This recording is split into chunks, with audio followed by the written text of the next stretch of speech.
viejo cuento, ¿no? Bueno, el resultado de aquel pequeño trabajo y tal, para mí fue pavoroso, porque descubrí que la situación no era solo como la pintaban, sino muchísimo peor. Y de esto hace ya unos cuantos años, hace algo más de 2 años, los acontecimientos se suceden a un ritmo peor al previsto. Entonces, realmente el tema es muy serio, ¿no?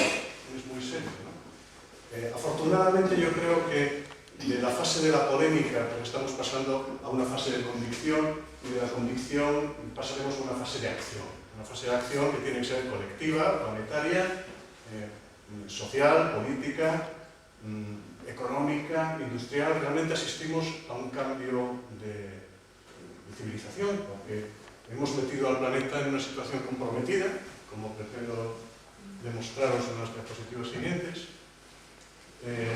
Y realmente también os quiero advertir que es muy difícil hacerse una idea de conjunto del problema, porque abarca pues, aspectos eminentemente biológicos, meteorológicos, por supuesto, médicos, sanitarios, sociales, políticos, económicos, industriales. Realmente cuando uno empieza a meterse en este tema, tiende a perderse, y la sensación que uno tiene del tema inabarcable. Entonces, por un lado, dices, bueno, pues realmente la primera conclusión a la que llegas es que aquí no hay expertos.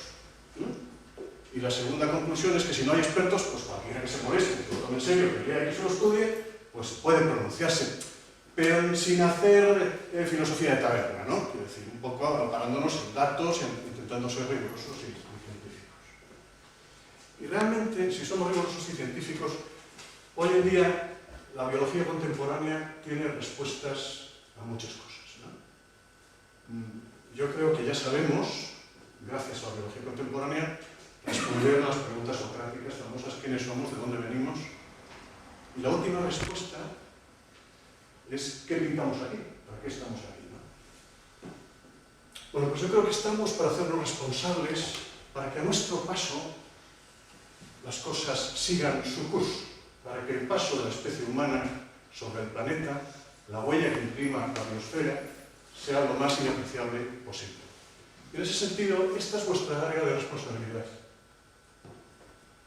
Y se trata de asumirla o no, de que a nuestro paso las cosas queden como están. Esto es vuestra área de responsabilidad. El Golfo Ártabro, visto desde más lejos, realmente tenemos un planeta privilegiado, es el único que funciona así. Es el único con una capita, con una tenue capa de 20 kilómetros, que llamamos biosfera, en la que se dan las condiciones para que la vida se lleve a cabo. Aproximadamente desde hace 3.500 millones de años, este proceso se viene desarrollando en una secuencia de acontecimientos irrepetible que sigue su curso y del que somos, por un lado, consecuencia y por otro lado, partícipes, y en este momento, por desgracia, protagonistas. Esta es la misma perspectiva desde más lejos. Esta es una foto que tomó el Viking de espaldas, camino de Marte, a su paso por los anillos de Saturno. Eso es el planeta Tierra. Bueno, pues desde esta insignificancia tenemos que situarnos en ese contexto. Este es el único sitio en la vida. La vida es una capa de 20 kilómetros de grosor, desde las cumbres más altas hasta las fosas abisales, en donde se produce este extraño fenómeno físico-químico, que es la biología, que tiene una historia datada, perfectamente datada, bastante bien conocida, apasionante, 2.500 millones de años, con distintos protagonistas, y que en este momento pues, protagonizamos nosotros. Esto es un fósil muy famoso, una ignita. Los fósiles de huellas se llaman ignitas, ¿no? La ceniza volcánica, cuando es lo suficientemente tenue, cae como una lluvia, deja una capa como si fuera de yeso. Entonces las primeras huellas que se imprimen en el rocío de la mañana se encargan de inmortalizarlas, de endurecerlas y de que queden ahí. Luego se tapan con nuevos sedimentos y prácticamente quedan ahí inmortalizados. Esto se llama el resto de la Etoli. Y os lo voy a describir un poco porque son las primeras huellas que dejamos sobre el planeta. Esto es un servípero, camina a los pies, como veis, es una pareja. Aquí hay un individuo grande y aquí un individuo pequeño. Sin embargo, veis que los pasos de ambos están acompasados, los pasos de la derecha y los de la izquierda son paralelos, a pesar de que evidentemente el de la derecha se esfuerza en dar pasitos cortos desde la izquierda se esfuerzan dar pasitos grandes, ¿verdad? Es bastante evidente. La trayectoria de ambos es sinuosa, ¿veis? Que describen una especie de S. Es bastante rara esa trayectoria. Y desde luego caminaban muy juntos, llamativamente juntos, incluso estorbados. La única posible explicación de esta ignita es que estos dos seres caminaban abrazados. Eran dos seres bípedos que caminaban abrazados, muy juntitos, queriéndose, haciendo una relación emocional entre ellos. Entonces, a poco que sepamos de esta ignita, concluimos que estos dos señores dejaron impresa esta trayectoria sobre el planeta. El problema es que faltaban 4 millones de años para que apareciera la primera persona sobre el planeta. Esto le imprimió un ser que, nos guste o no, es este, Australopithecus afarensis. Estos son nuestros predecesores de hace 4,5 millones de años aproximadamente. Esto es una reconstrucción en silicona de un artista, un paleoantropólogo, que basándose en todos los datos científicos de que disponemos, reconstruye nuestros ancestros, y estos son Australopithecus afarensis. Un ser que ya tenía andares bípedos, caminaba sobre la sabana, tenía una ecología recolectora, cuidadora recolectora, como el hombre paleolítico, y que sin embargo vivió 4 millones antes de lo que consideramos personas. Sin embargo, esto, en muchos sentidos, bueno, después vinieron otras especies que ya tenían cultura, y enterraban a sus muertos, ya tenían arte. Lo que tratamos ahora es de reconstruir la trayectoria de estos seres sobre el planeta. Entonces me vais a acompañar en este paseo. Y la verdad es que el resultado neto a estas alturas es terrorífico. Es una huella que ha hecho verdaderos desastres sobre el planeta. Hoy en día sabemos que el magnífico cerebro en que estamos dotados, el andar bípedo, el pulgar oponible, bueno, pues algunas de nuestras características que nos permitieron sobrevivir a la evolución y que fuimos seleccionados por ello. La selección natural nos dotó de una serie de ventajas que condujo a la extinción a numerosas especies en cuanto salimos de África. La fauna africana más o menos había evolucionado con nosotros, se llevaba bien con nosotros, pero condujimos a la extinción a muchísima fauna europea, euroasiática, los mamuts, los mastodontes. Hoy en día sabemos que la expansión demográfica de la especie humana y de las especies precedentes probablemente colaboraron activamente con la extinción de los gliptodontes sudamericanos, de los megatherios sudamericanos, y todos estos fósiles, todos estos animales se extinguieron en un tiempo histórico bajo la presión de predación del ser humano. Esto es lo que llamamos la extinción de la fauna pleistocénica, en la que sin duda alguna tuvo un gran protagonismo el ser humano en su expansión demográfica como consecuencia del éxito evolutivo que hemos tenido. Mal asunto, empezamos mal. El segundo problema ya es muy reciente, ya tiene siglo y medio. Desde hace siglo y medio, nuestra demografía se ha disparado de forma exponencial. Lo que eran hasta este momento unos pocos cientos de millones de individuos se han convertido en miles de millones de individuos. Y en este momento, la tasa de duplicación de la biomasa de la especie, es decir, en qué medida duplicamos el peso del ser humano sobre el planeta, es unos 30 años. Esto quiere decir que yo, que acabo de pasar de los 50, pues cuando nací éramos 3.000 millones, hace 25 éramos 6.500 millones, 3.000 millones, hemos pasado hace un par de años los 6.000 millones. Tenemos una tasa de duplicación de nuestra biomasa en este momento de unos 25-30 años. Esto es el primer dato de alarma catastrófica. Esto no puede seguir así. El planeta no tolera otras dos reduplicaciones. Podríamos llegar a los 12.000 millones, a los 14.000 millones, podría ser, pero por ahí anda el límite, es decir, otros 25 o 30 años, por ahí anda el límite. Se acabó. El planeta no da para más. Y tened en cuenta que todas las medidas de control demográfico que pongamos tienen una latencia o fuerza de una generación.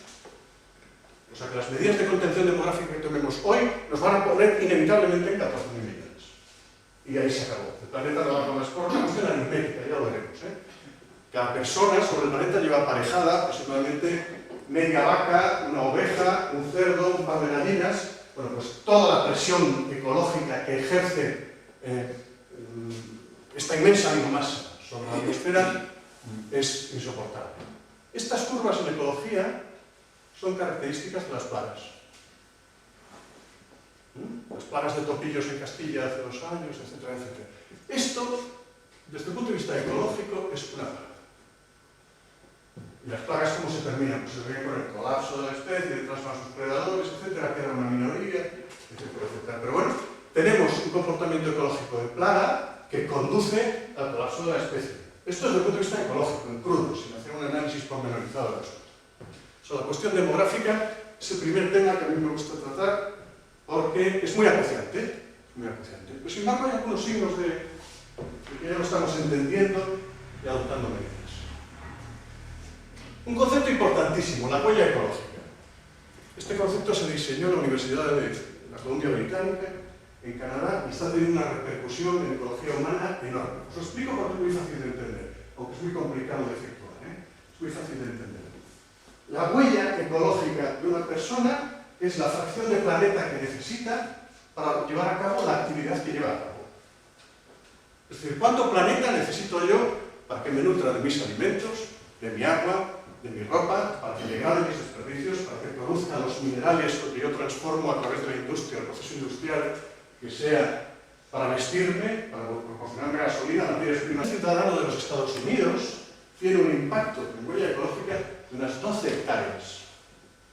La vida de un canadiense 8, la de un español 4 hectáreas, y la de un keniata 0,1 hectáreas, y la de un niño de Ruanda pues 0,05 hectáreas.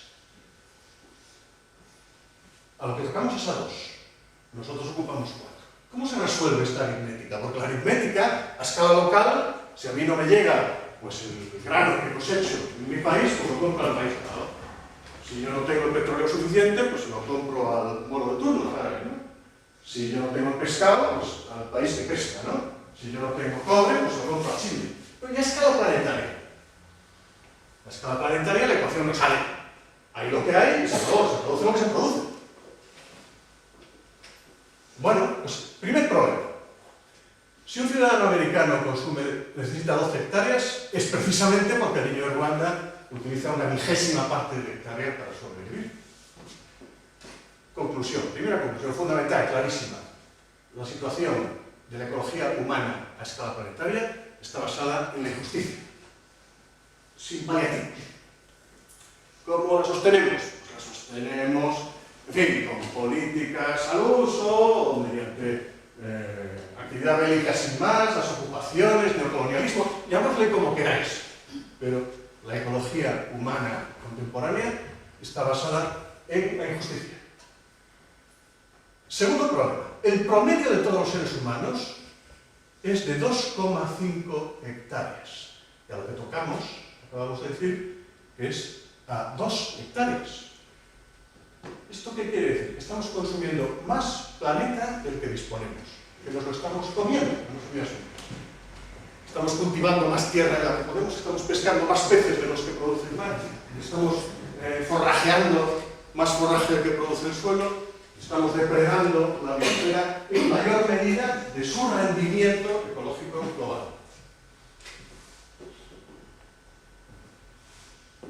¿Esto es lógico?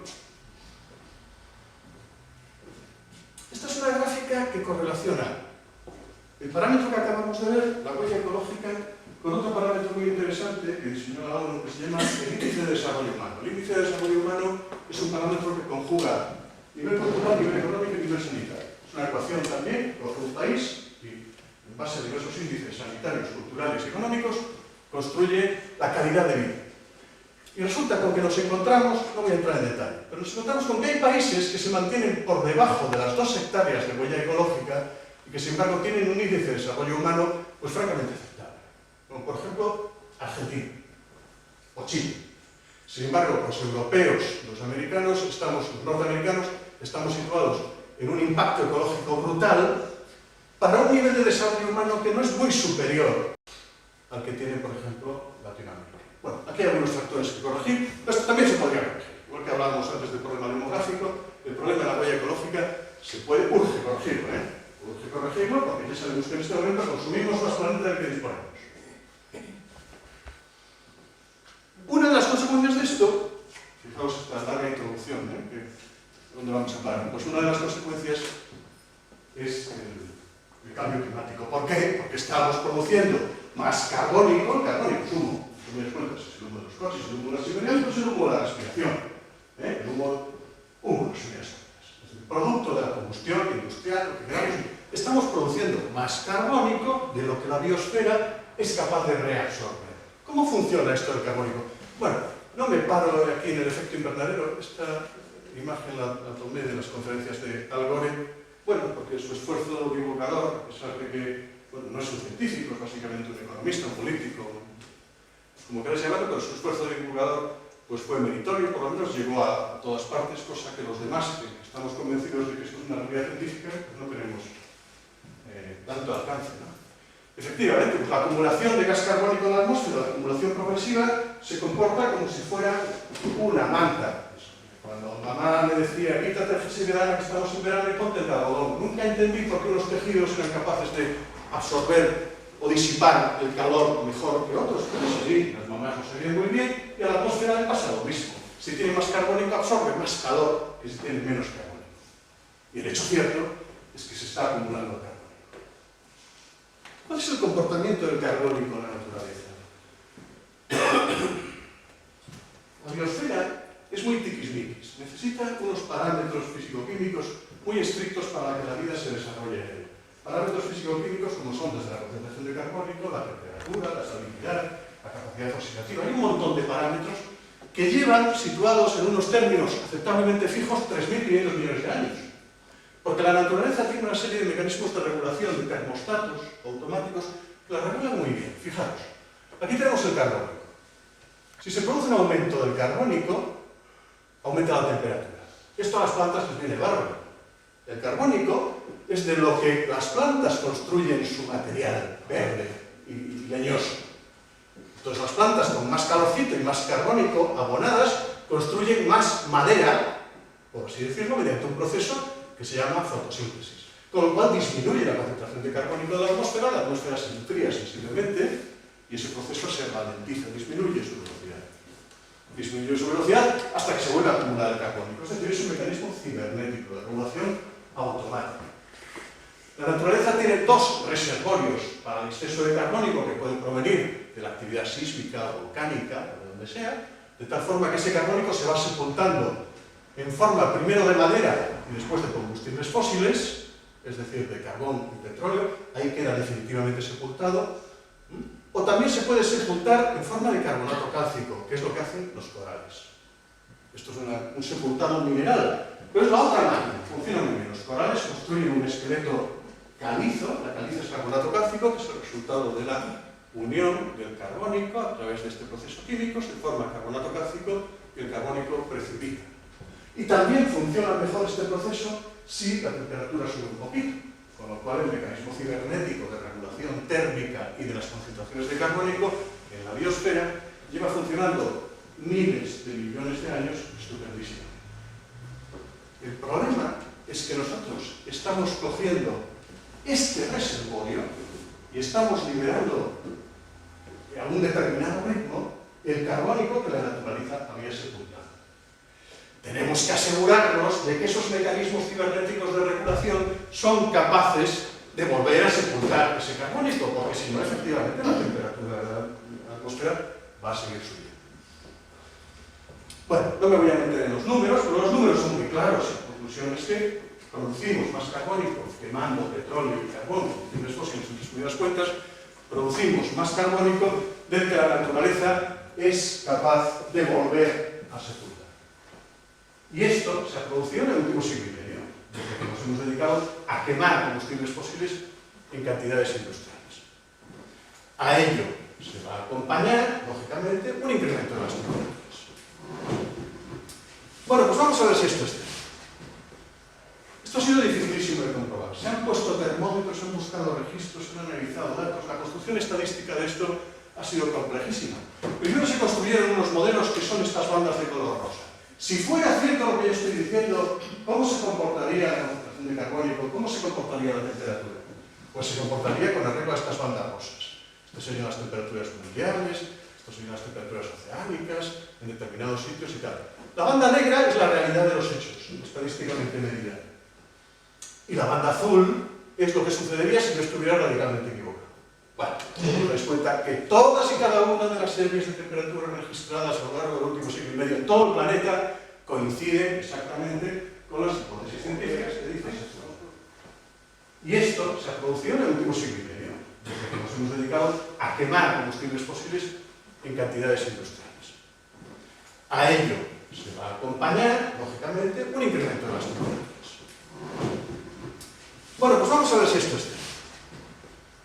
Esto ha sido dificilísimo de comprobar. Se han puesto termómetros, se han buscado registros, se han analizado datos. La construcción estadística de esto ha sido complejísima. Primero se construyeron unos modelos que son estas bandas de color rosa.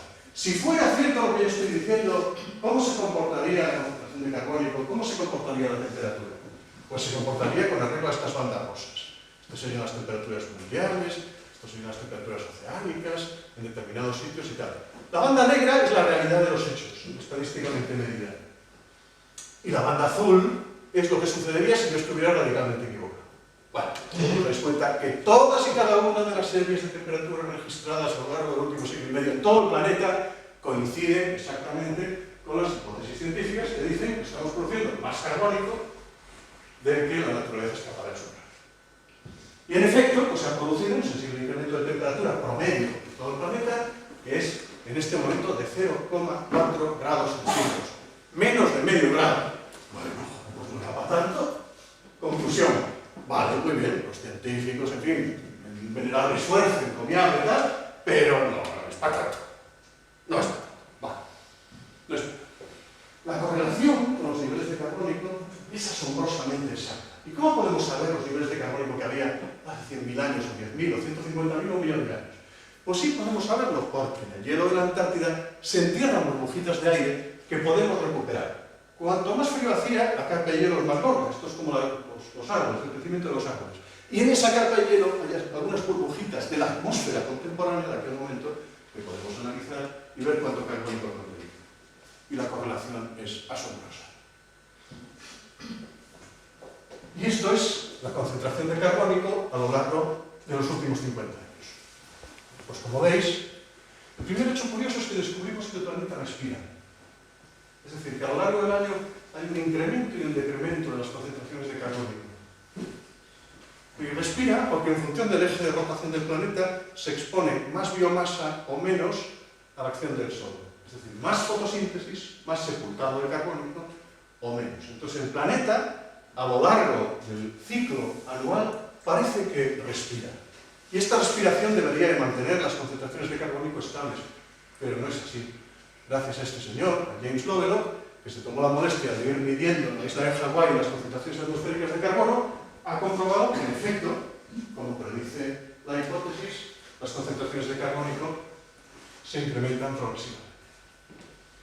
Esto responderá a un fenómeno natural, estos serán ciclos normales, esto quién sabe, ¿no? Bueno, pues como ya podemos saber el carbónico que había hace muchos años gracias a los hielos polares y por otra serie de datos, podemos reconstruir la gráfica de concentraciones de carbónico en términos de años y vemos un sensible incremento. Pero si lo hacemos en miles de años, vemos que nunca jamás en los últimos milenios ha habido un incremento de las características del contemporáneo, del actual. Esto es lo que se llama la gráfica en palo de golf, que es la que ha puesto carne de gallina a todos los científicos contemporáneos. Como es lógico, el carbónico es solo uno de los productos que emitimos a la atmósfera. Más complicado es los óxidos de nitrógeno, los óxidos de azufre, el metano y otros productos que emitimos con nuestra actividad industrial. Estas gráficas de abajo son, por ejemplo, la de metano y lo de óxidos de nitrógeno. Como veis, son todas gráficas muy superpotentes. Pero incluso cuando somos capaces de reconstruir una gráfica en cientos de miles de años, descubrimos que en efecto hay ciclos naturales, pero lo que nunca ha habido es esta gráfica en palo de golf contemporánea. La cuestión es peor, porque ahora la extrapolación que nos hemos obligado a hacer es ¿y cuánto se va a calentar el planeta? Vale, me ha convencido usted. Dejamos de producir carbónico. O por lo menos vamos a producir solo el carbónico que la naturaleza es capaz de reabsorber. ¿Cuánto se va a calentar el planeta? Malas noticias.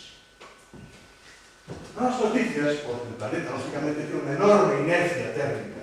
Es decir, el asunto acaba de empezar. esos 0,4 grados de incremento son el principio del problema. Entonces, ¿cuánto se va a calentar?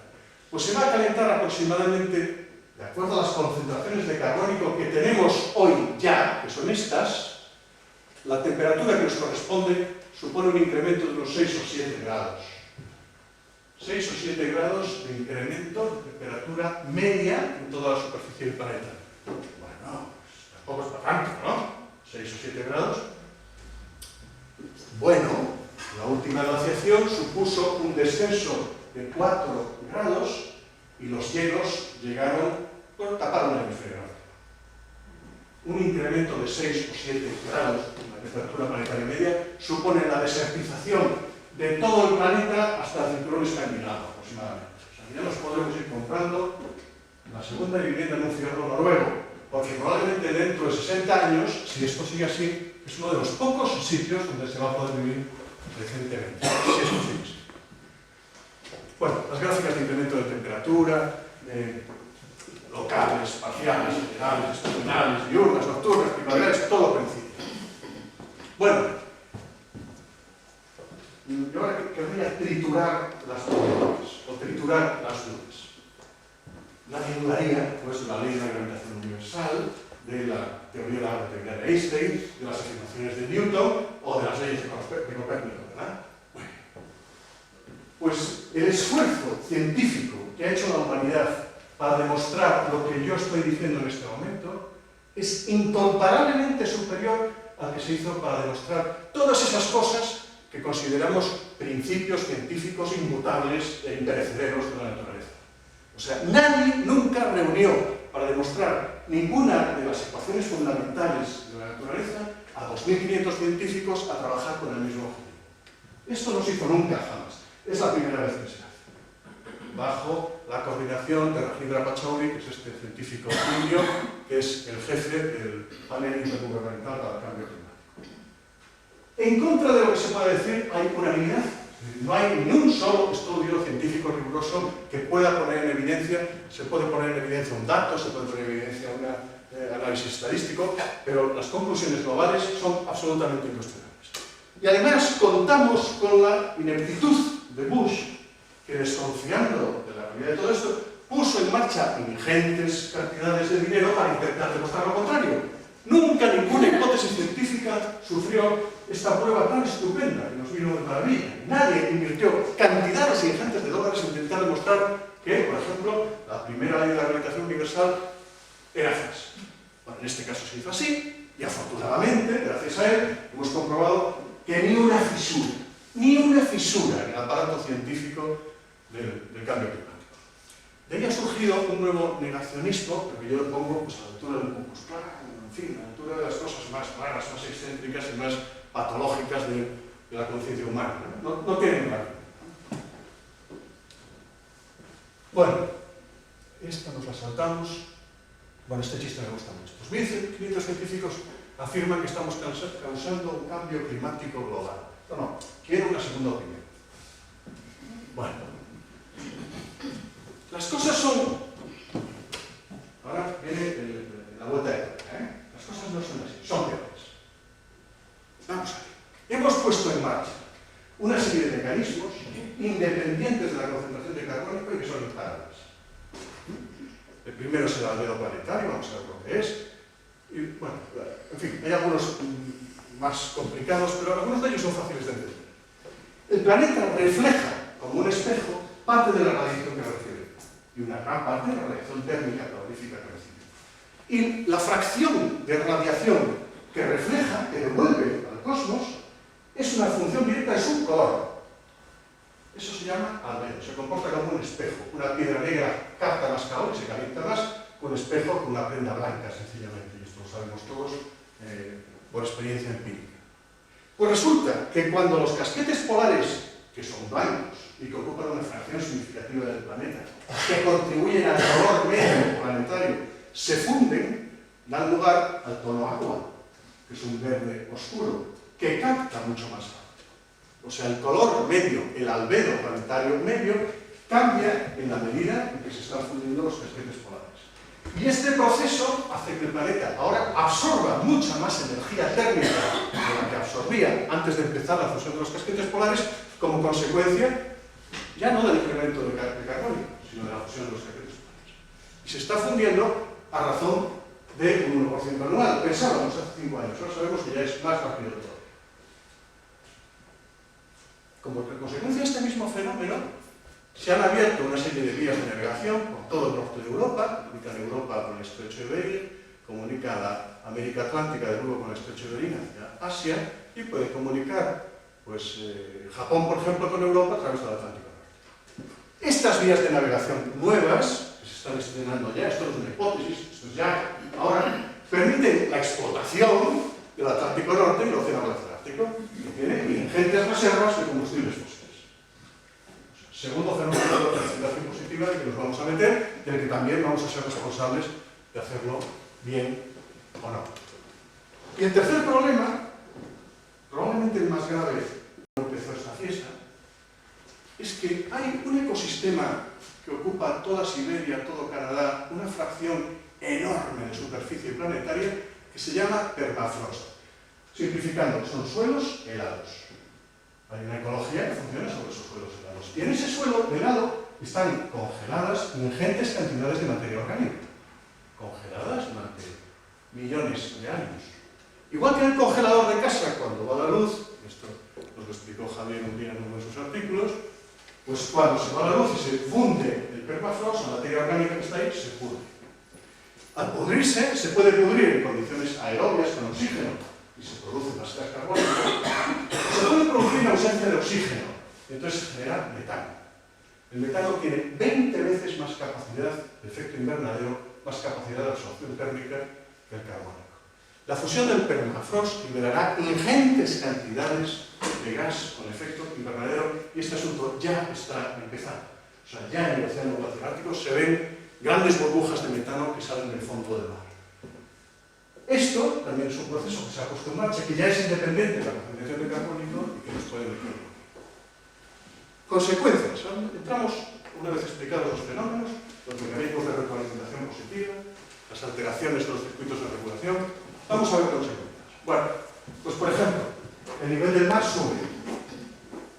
No sube como todo el mundo piensa por la cantidad de hielo que se funde, ¿no? Cuando se nos funde el hielo en el gin tonic, el nivel del gin tonic no sube. El hielo que está flotando cuando se funde no eleva el nivel del agua. No. El agua se expande. Entonces hay un incremento del tamaño del océano como consecuencia de la expansión térmica. Sube aproximadamente 3 milímetros al año, no es para tanto. O sea que calculamos que en el próximo medio siglo pues pueden ser unos 25 o 30 centímetros. No es para tanto. Bueno, hay un pequeño problema. El 75% de la humanidad vive en la costa, no en la costa, vive en los grandes deltas aluviales del Mekong, del Nilo, del Mississippi, los grandes deltas que son las zonas más ricas y más prósperas, más cultivables de la Tierra. Por ejemplo, el nivel medio sobre el nivel del mar de la península de Florida es de 25 centímetros. Se les va a sumergir. Bueno, de hecho, Katrina ya puso en evidencia que el delta del Mississippi era perfectamente sumergible. Bangladesh, 300 millones de personas, tiene un nivel medio de 30 centímetros sobre el nivel del mar. Se van a sumergir. Esto va a suceder. Y estas son las gráficas de lo que ya hemos comprobado, estos fenómenos de expansión térmica y incremento de la temperatura. La cantidad de terreno que se puede perder es aproximadamente comparable a la superficie de África. Y este fenómeno también ha empezado ya. Ya estamos. Más consecuencias. Y una consecuencia que para nosotros es especialmente importante. Fijaros, estas son las corrientes oceánicas fundamentales. Las corrientes oceánicas fundamentales son responsables de que el calor que se acumula en el mar en las regiones ecuatoriales vaya a parar a las regiones polares. Bueno, a entendernos, es la cucharilla que remueve el café y que hace que todo esto, las temperaturas se homogeneicen en todo el planeta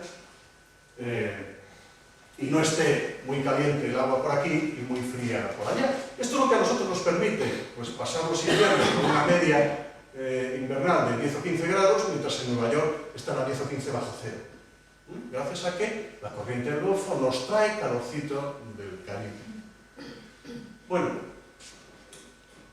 ¿cuál es el problema? Que hay algunas evidencias de que el cambio climático está produciendo la ralentización de las corrientes oceánicas.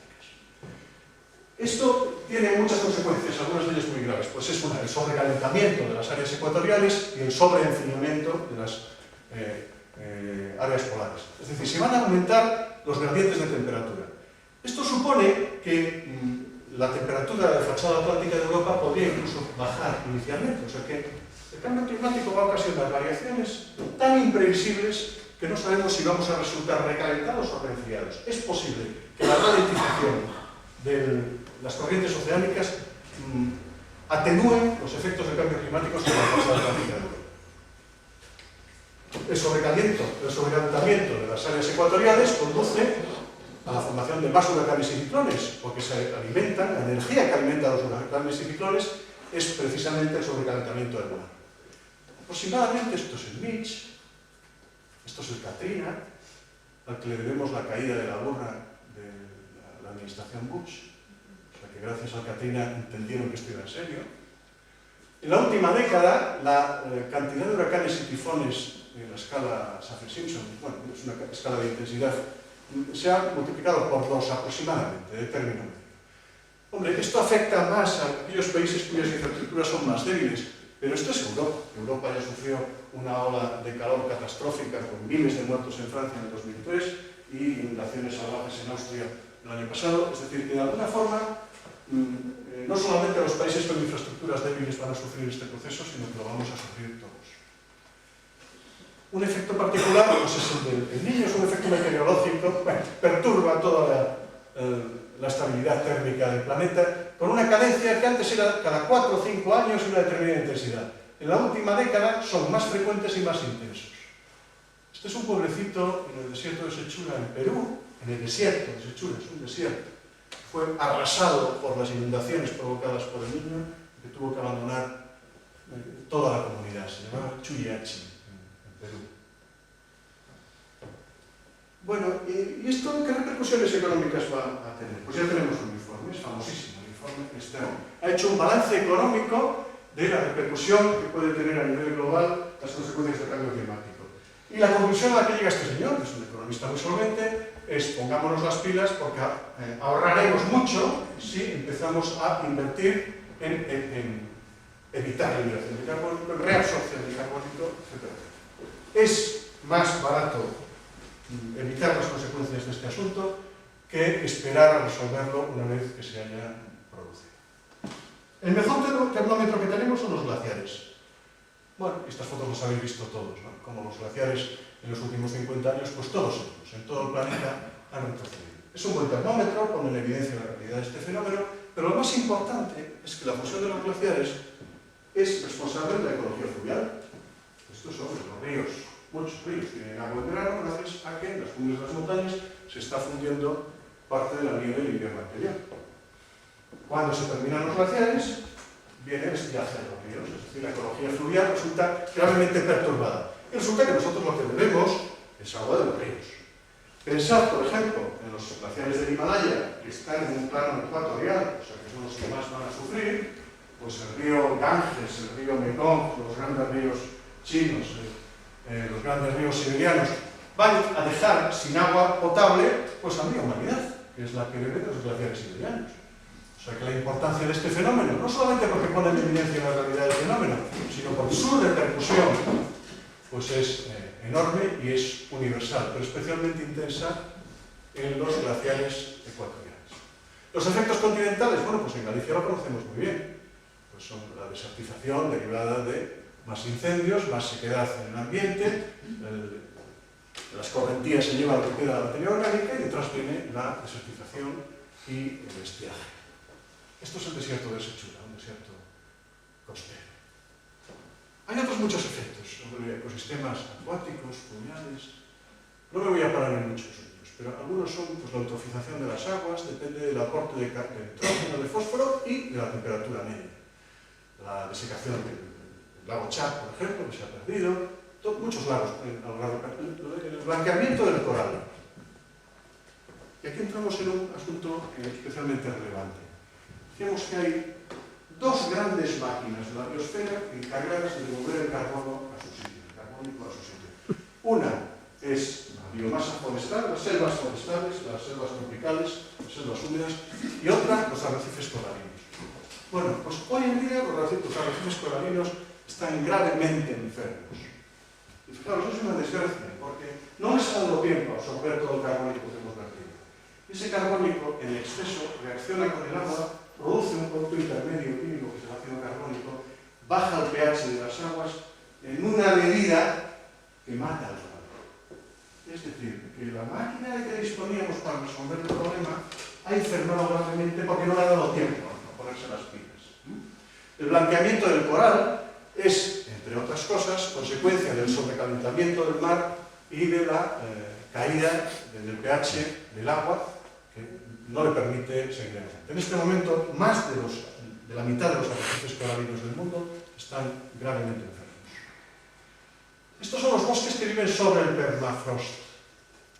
Era una ecología que funcionaba muy bien, pero en este momento gran parte del permafrost, antes lo vimos, es una negra, es un fangal. Estos bosques se les llama bosques borrachos porque se vienen abajo. Los bosques que antes estaban erigidos sobre suelos congelados y que funcionaban así, pues están viniendo abajo. Es decir, estamos perdiendo cantidades ingentes de biomasa. Por este proceso y por otros muchos. Porque las especies cambian de ubicación, las especies van buscando el terreno donde se pueden desenvolver más adecuadamente. Esto es otra de las pruebas, como los glaciares. Yo siempre digo, fijaros, los pájaros nos llevan diciendo que hay cambio climático por 25 años, ¿no? Todos hemos comprobado que las cigüeñas ya no se van a África. Las cigüeñas se quedan en el sur de España, ¿no? Todos hemos comprobado, los cormoranes en este momento pululan en el mar. Es un pájaro tropical. Esto es un pájaro tropical que en Galicia no pinta nada. Y desde hace 25 o 30 años lo tenemos por todas partes. Los araos en Galicia volaban por millares en invierno. En este momento están pues, 10 grados más arriba. Están en Escocia, están en Escandinavia, están allí donde las temperaturas medias son las suyas, las adecuadas. Antes, hasta lo teníamos en el folclore, que había arao, cara de pavo. Bueno, pues en este momento, estos pájaros nos han demostrado que efectivamente el cambio climático es una evidencia, ¿no? Y yo creo que son imparciales, ¿eh? El impacto sanitario es enorme, no solamente por los problemas que ocasionan las perturbaciones del clima en sentido estricto, sino porque además se producen grandes epidemias. Fijaros, esto es una curiosa enfermedad que antes se daba en Suecia y que no existía en Noruega. La transmite un bicho que vive en las garrapatas de los ciervos. Bueno, hay una sensible diferencia de temperatura entre Suecia y Noruega. Pues desde hace unos años se han empezado a observar en Noruega. ¿Por qué? Porque los ciervos y las garrapatas y las borregias, que es el agente infeccioso tal, pues se han adaptado a una latitud sensiblemente superior como consecuencia de que las temperaturas pues, han ascendido sensiblemente. Ahora tenemos en España, por ejemplo, pues volvemos a tener Anopheles, el mosquito que transmite el paludismo, erradicado hace 60 años, pues ha vuelto a hacer su aparición.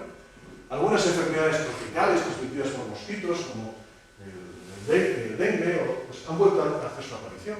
Fijaros, como la naturaleza es sabia, y el ser humano bastante listo también, había colocado algunas grandes ciudades situadas en latitudes tropicales, como Nairobi o México, para evitar el paludismo. Estaban situadas en una altura en que refrescaba lo suficiente como para evitar que los anopheles pudieran vivir allí. Como consecuencia del cambio climático, Anopheles ya está presente en la ciudad de México y en la ciudad de Nairobi. En Cataluña se capturó este Aedes albopictu, transmite una enfermedad africana que se llama chikungunya. Bueno, se acaba de describir en Cataluña, en Sicilia, en diversos sitios. Aproximadamente hay 30 enfermedades cuyo patrón de distribución epidemiológico típico se ha modificado por razones que se explican satisfactoriamente gracias al cambio climático. Las poblaciones humanas que más lo sufren son las de los países en vías de desarrollo, porque no tienen, primero, porque están en las áreas más afectadas, porque no tienen infraestructuras y porque no tienen capacidad de reacción.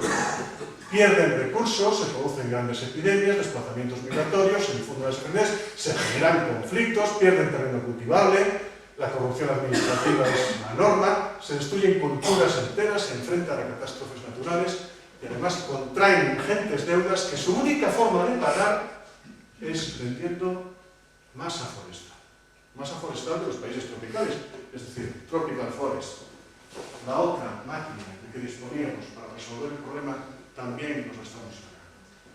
A razón de detrás de la destrucción, les vendemos unas armas para que se sacudan, tal, esto lo hacemos de forma sistemática, porque esto nos permite mantener aquel balance de huella ecológica, o aquel desbalance de huella ecológica, tenerlos entretenidos e invirtiendo sus escasos recursos en armas. Bueno, y ellos sufren las epidemias de dengue, se acumulan sus basuras, y esto es el concello, el ayuntamiento de un pueblecito en el que estuve yo trabajando en Perú. Imaginemos la capacidad de respuesta de esta administración. Es nula. O sea, cuando esta administración se enfrenta al niño o al dengue o a lo que sea, su capacidad de respuesta es nula. Y por eso vienen. ¿Por qué no? No pueden venir. Vienen a reclamar sus 2 hectáreas.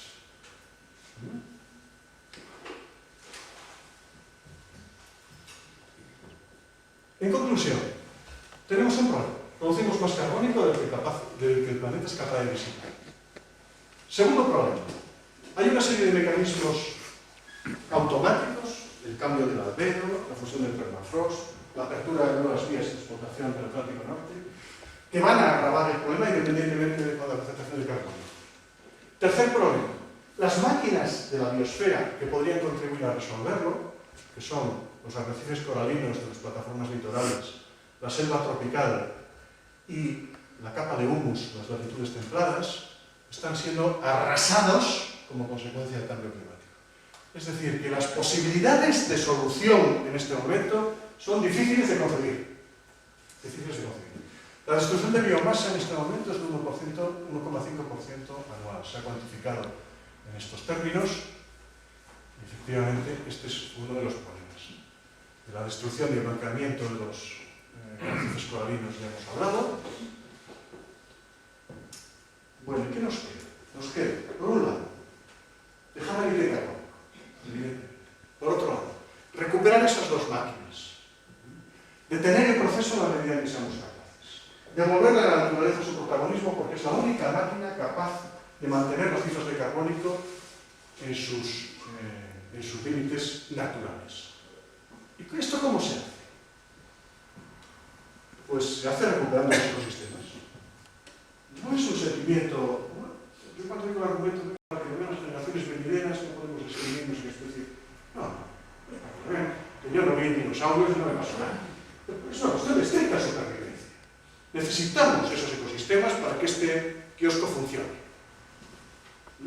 Esto lo explica muy bien Edward Wilson, que es el ecólogo más importante vivo del mundo en este momento, el que acuñó la palabra biodiversidad, es el padre del concepto de biodiversidad. Y él tiene una frase que para mí lo explica todo. Estamos quemando una biblioteca que no hemos leído. Sencillamente, pues la estamos matando.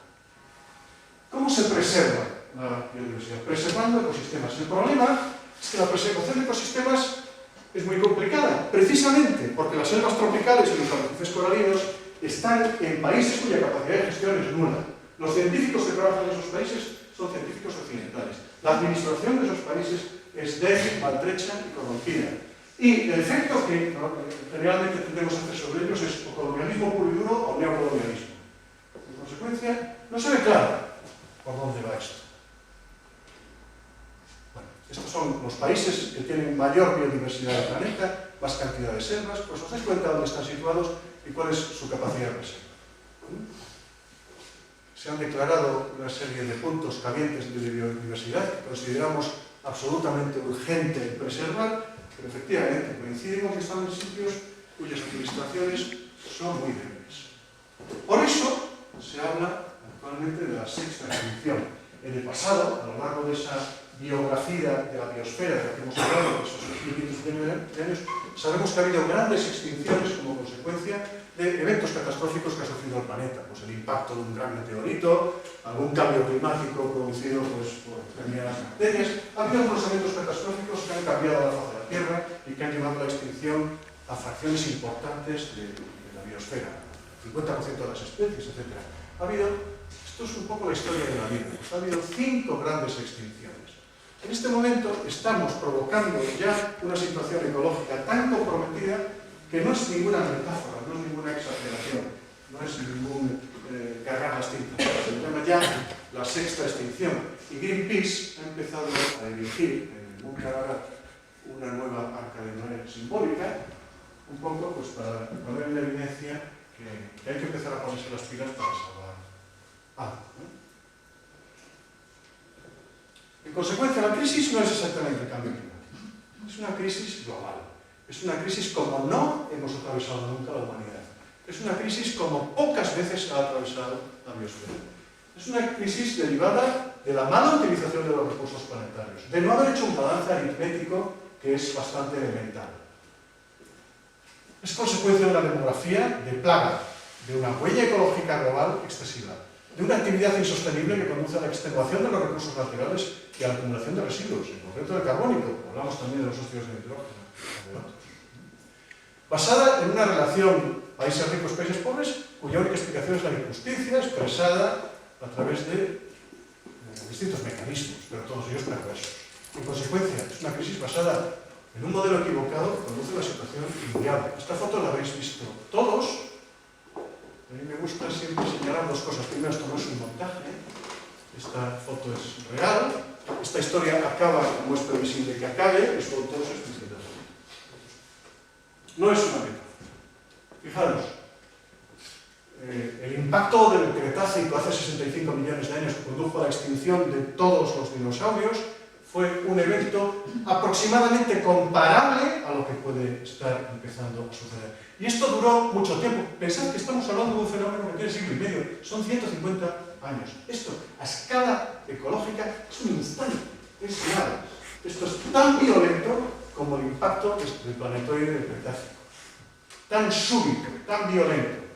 Siglo y medio en la historia del planeta es un instante, es nada.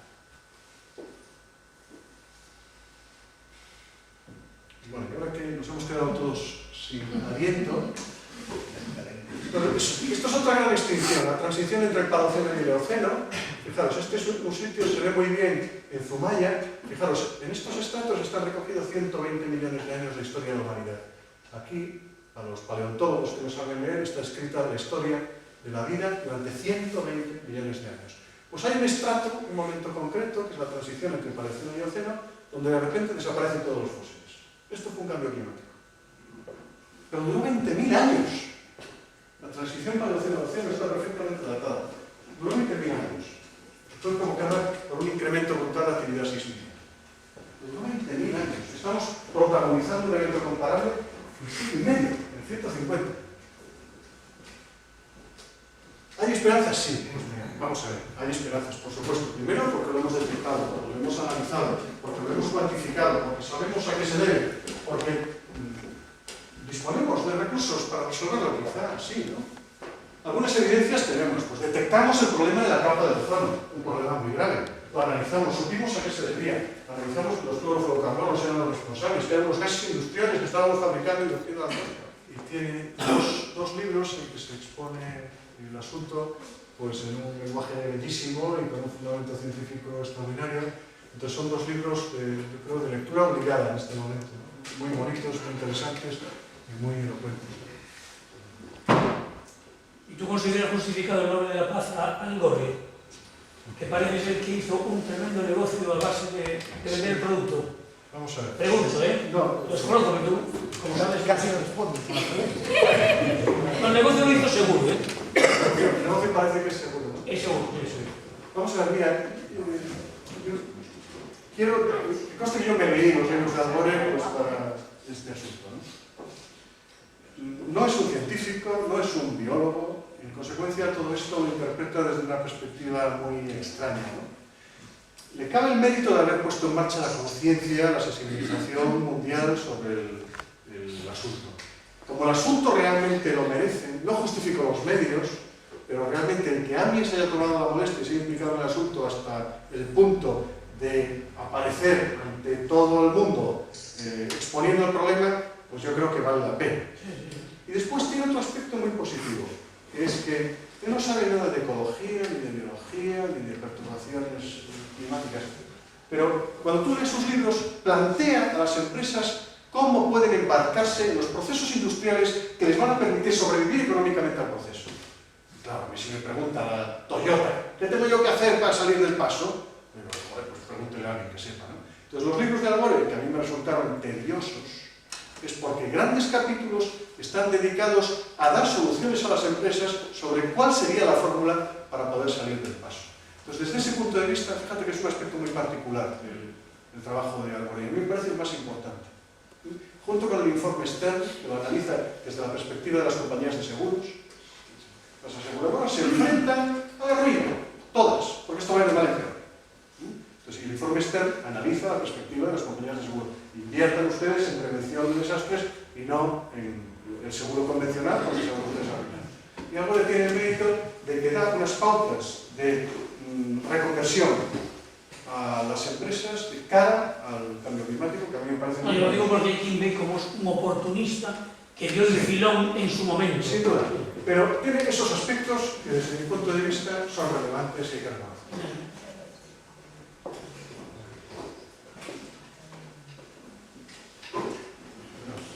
¿Otro debate? A ver, alguno que juega un poco más. Otra vez.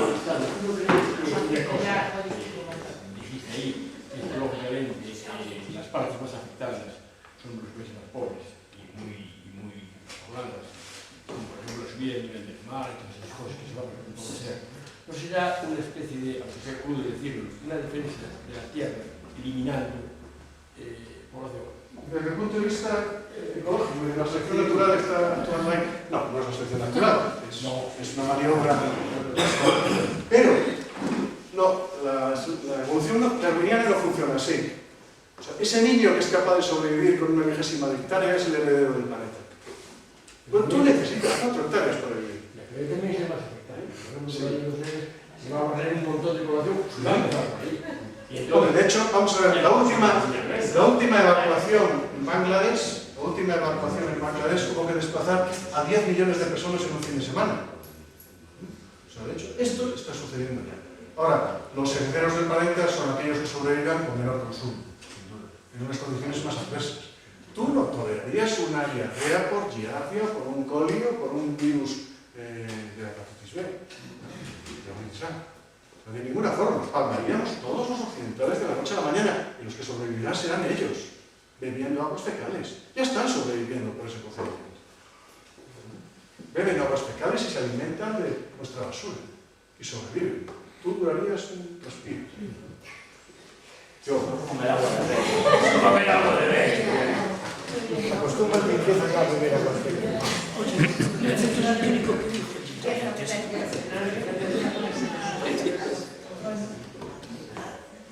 Y después tanto si lo que nos dijiste que nos dejaste un poco, no sé, atrás. Sí, fijaros, cada una de las diapositivas son tantos aspectos tan distintos que yo siempre digo, bueno, es que cada una de estas diapositivas daría lugar pues, a una semana de charlar. Pues vamos a analizar el problema de la distribución de las plagas, de la distribución de las especies infectantes, el problema de los glaciares. El mecanismo de defensa de la tierra para la población y para que vuelva a bajar el palo de golpe. Claro. Pero eso pasa por la regeneración. Nos tenemos que conformar con la regeneración de los ecosistemas fundamentales, ¿no? Las plataformas litorales, por ejemplo, hubo algunos asuntos que no toqué. La ecología de las rías gallegas depende en gran medida de la corriente del Golfo, de todos esa cucharilla que remueve el café y que en este momento apenas remueve el café, ya se ha detenido en un 40%. ¿No? O sea que nos va a afectar a todos, por H o por B, por arriba o por abajo. Bueno, nos está afectando a todos. No sé, dejamos un mensaje positivo que es sábado. Por favor, que puede Y ser. además, queríamos celebrar el segundo centenario de las Colegiales con nosotros. Dejamos un mensaje positivo. Al final ya se positivo. Mensaje positivo es que conocemos el problema. Claro. Al regador de la ecología piensa globalmente, actúa localmente. Por eso que va a restringir nuestra huella ecológica.